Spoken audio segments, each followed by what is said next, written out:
성도 여러분 안녕하십니까? 오늘은 9월 7일 목요일입니다.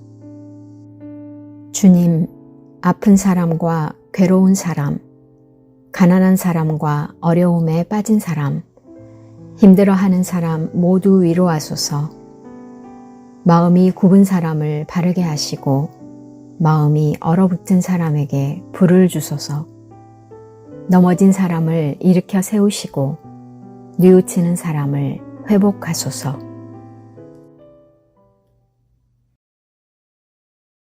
아무도 모르는 삶이라 하여도 스치듯 지나는 삶이라 하여도 후회하지 않고 오늘을 사는 것은 가장 귀한 삶을 알미라. 내가 꿈꾸는 일 이루지 못해도 내가 바라는 것 다 갖지 못해도 낙심하지 않고 오늘을 사는 것은 가장 귀한 삶을 알미라. 내가 복음을 알고 내가 복음을 믿고 내가 복음을 전하며 살아간다면 나의 삶은 가장 귀한 삶이야. 내가 예수를 알고 내가 예수를 믿고 내가 예수를 전하며 살아간다면 나의 삶은 가장 귀한 삶이야.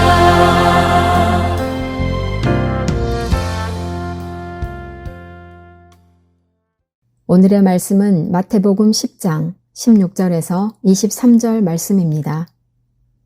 보라, 내가 너희를 보냄이 양을 이리 가운데로 보냄과 같도다. 그러므로 너희는 뱀같이 지혜롭고 비둘기같이 순결하라. 사람들을 삼가라. 그들이 너희를 공회에 넘겨주겠고 그들의 회당에서 채찍질하리라.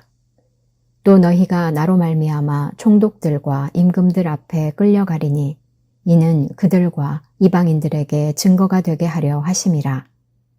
너희를 넘겨줄 때에 어떻게 또는 무엇을 말할까 염려하지 말라. 그때에 너희에게 할 말을 주시리니 말하는 이는 너희가 아니라 너희 속에서 말씀하시는 이 곧 너희 아버지의 성령이시니라. 장차 형제가 형제를 아버지가 자식을 죽는 데에 내주며 자식들이 부모를 대적하여 죽게 하리라. 또 너희가 내 이름으로 말미암아 모든 사람에게 미움을 받을 것이나 끝까지 견디는 자는 구원을 얻으리라. 이 동네에서 너희를 박해하거든 저 동네로 피하라. 내가 진실로 너희에게 이르노니 이스라엘의 모든 동네를 다 다니지 못하여서 인자가 오리라. 사랑하는 성도 여러분, 9월 7일 목요일 아침입니다. 인생을 사는 데엔 용기가 필요합니다. 특별히 한때 유명했던 미움받을 용기라고 이야기하는데 자네가 불행한 것은 과거의 환경 탓이 아니네. 그렇다고 능력이 부족해서도 아니네. 자네에게는 그저 용기가 부족한 것이네 라는 용어가 단어, 문장이 유명했습니다. 심리학에선 융과 프로이트가 유명한데 이 둘의 비견될 만큼 유명한 학자가 알프레드 아들러라는 학자입니다. 미움받을 용기라고 한때 유명했었는데 일본의 어느 두 작가가 쓴 책입니다. 그런데 이 책의 제목이 미움받을 용기이고 미움받을 용기는 아들러 심리학에 기반을 두고 썼다고 이야기합니다. 책을 평가하는 어느 독자는 이렇게 이야기합니다. 미움받을 용기는 무엇보다 제목이 많은 것을 이야기해준다. 모든 사람에게 인정받고 싶은 인간의 기본적인 본능으로 인간관계가 힘들어지는 것이며 미움받는 것을 두려워하지 않고 미움받을 수 있다는 사실을 받아들이기 시작한다면 본인은 물론 타인과도 바른 인간관계를 유지할 수 있다. 이 책의 요지를 이렇게 짤막하게 이야기합니다. 미움받을 용기는 나와의 관계, 나와 타인과의 관계를 위해서 미움받을 수 있는 용기가 필요하다고 설명합니다. 오늘 말씀 역시 미움받을 때에 대해서 이야기합니다. 마태복음에는 작은 종말론의 이야기가 있는데 마태복음 10장 22절 말씀은 그리스도의 이름으로 말미암아 모든 사람들에게 미움을 받을 것이나 끝까지 견딘 자는 구원을 얻는다고 고백합니다. 그리스도인으로서 우리에게 중요한 건 구원받는 삶인데 마태복음에서 구원을 받기 위하여 별 수 없이 미움을 받아야 한다는 고백입니다. 또한 오늘 말씀에선 박해받는 때에 대해서 이야기하고 있습니다. 우리가 영화를 보면 영화를 보기 전에 예고편을 보는 것처럼 오늘 말씀은 박해의 때와 우리가 심판받을 날 종말론에 대해서 이야기하는 예고편과 같은 말씀입니다. 오늘 말씀은 마가와 마태에서 동시에 이야기하는데 이 둘의 논점은 다릅니다. 마가복음은 박해와 나중에 심판받을 미래의 상황에 대해서 이 틀을 정형화해서 정직하게 이야기한다면 마태복음은 지금 당장 바로 박해와 미래의 상황에 대해서 이야기합니다. 마태복음은 마가와 달리 즉각 말해야 풀리는 상황처럼 이야기합니다. 그러니 16절 말씀은 긴박합니다. 보라, 내가 너희를 보냄이 양을 이리 가운데로 보냄과 같도다. 그러므로 너희는 뱀같이 지혜롭고 비둘기같이 순결하라. 아멘. 오늘 말씀은 뱀같이 지혜롭고 비둘기같이 순결하라고 권면합니다. 예수님은 박해를 피하기 위해서 제자들에게 영리한 방법으로 처신할 수 있는 방법을 일러줍니다. 예수님은 제자들에게 그리고 오늘 우리에게 뱀같이 지혜롭고 비둘기같이 순결하라고 말씀합니다. 고대 근동에서 뱀은 지혜의 상징입니다. 그리고 우리가 잘 아는 것처럼 비둘기는 샬롬, 평화의 상징입니다.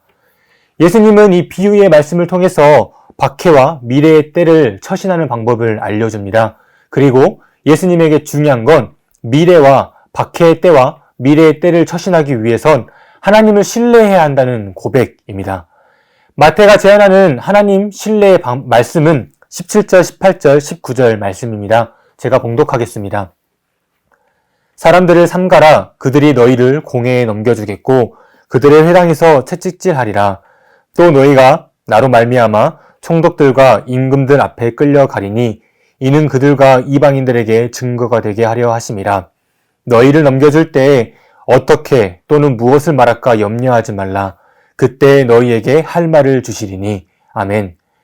예수님은 마태복음에서 박해를 받고 총독들과 임금들 앞에 끌려갔을 때 어떤 말을 해야 할지 걱정하지 말고 염려하지 말라고 말씀합니다. 왜냐하면 우리는 하나님을 신뢰하여 우리의 말이 아닌 하나님의 말을 할 수 있기 때문입니다. 우리가 하나님의 말을 하는 게 중요합니다. 우리의 언어의 말솜씨, 말이 중요한 게 아니라 하나님의 말씀입니다. 우리에게 중요한 건 하나님을 신뢰하는 것인데 이 신뢰하는 건 하나님의 말씀이 우리의 입 가운데 주장되는 겁니다. 그러니 하나님을 신뢰하는 이에게 나타나는 건 20절 말씀, 말하는 이는 너희가 아니라 너희 속에서 말씀하시는 이 곧 너희 아버지의 성령이시니라. 아멘. 우리 속에 있는 성령이 하나님의 말씀을 한다고 성경은 우리에게 가르쳐주고 있습니다. 그러니 우리에게 중요한 건 첫 번째, 우리는 뱀같이 지혜롭고 비둘기같이 순결해야 합니다. 두 번째, 우리는 하나님을 신뢰하여 우리의 말이 아닌 하나님의 말로 우리의 입술을 주장해야 됩니다. 마태는 박해를 받는 우리에게 지혜와 순결이 필요하고 하나님을 신뢰함이 필요하다고 일갈합니다. 하지만 마태는 우리에게 미움받을 용기 역시 필요하다고 이야기합니다. 만일 형제가 형제를, 부모가 자식을, 자식이 부모를 대적하게 하여 죽게 되는 때가 될지라도 22절 말씀입니다. 또 너희가 내 이름으로 말미암아 모든 사람에게 미움을 받을 것이나 끝까지 견디는 자는 구원을 얻으리라. 아멘. 사랑하는 성도 여러분, 무기력한 인생에서 우린 풍성한 삶을 바라고 원하고 꿈꿉니다. 성경은 박해와 미래의 때에 뱀같이 지혜롭고 비둘기같이 순결하여 하나님을 신뢰하라고 가르쳐 주고 있습니다. 지혜롭고 순결하게 사는 게 하나님 나라의 백성의 모습입니다. 오늘 하루 이러한 삶이 있길 소망합니다. 뱀같이 지혜롭고 비둘기같이 순결하여 하나님을 신뢰하여 우리의 입술 가운데 하나님을 주장하는 귀한 날 되길 주님의 이름으로 축원합니다. 다시 한번 마태복음 10장 16절에서 23절 말씀 봉독하겠습니다. 보라, 내가 너희를 보냄이 양을 이리 가운데 보냄과 같도다. 그러므로 너희는 뱀같이 지혜롭고 비둘기같이 순결하라. 사람들을 삼가라. 그들이 너희를 공회에 넘겨주겠고 그들의 회당에서 채찍질하리라. 또 너희가 나로 말미암아 총독들과 임금들 앞에 끌려가리니 이는 그들과 이방인들에게 증거가 되게 하려 하심이라. 너희를 넘겨줄 때에 어떻게 또는 무엇을 말할까 염려하지 말라. 그때 너희에게 할 말을 주시리니 말하는 이는 너희가 아니라 너희 속에서 말씀하시는 이 곧 너희 아버지의 성령이시니라. 장차 형제가 형제를 아버지가 자식을 죽는데 내주며 자식들이 부모를 대적하여 죽게 하리라. 또 너희가 내 이름으로 말미암아 모든 사람에게 미움을 받을 것이나 끝까지 견디는 자는 구원을 얻으리라. 이 동네에서 너희를 박해하거든 저 동네로 피하라. 내가 진실로 너희에게 이르노니 이스라엘의 모든 동네를 다 다니지 못하여서 인자가 오리라. 아멘. 기도하겠습니다. 사랑과 은총의 하나님, 오늘 마태의 고백처럼 우리의 삶 가운데, 우리의 신앙 가운데 뱀같이 지혜롭고 비둘기같이 순결하여 하나님을 신뢰할 수 있게 인도하여 주옵소서.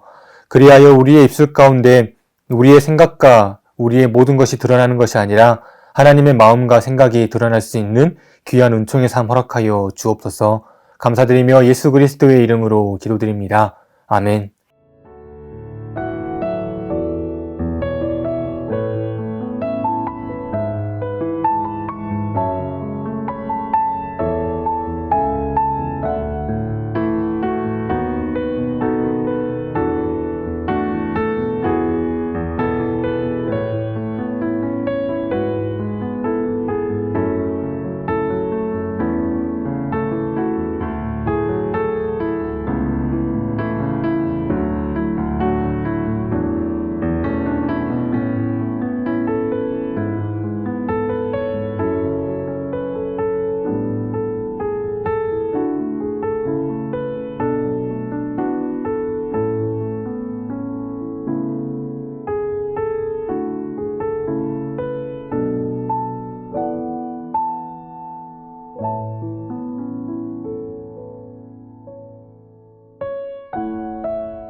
하늘에 계신 우리 아버지, 아버지의 이름을 거룩하게 하시며 아버지의 나라가 오게 하시며 아버지의 뜻이 하늘에서와 같이 땅에서도 이루어지게 하소서.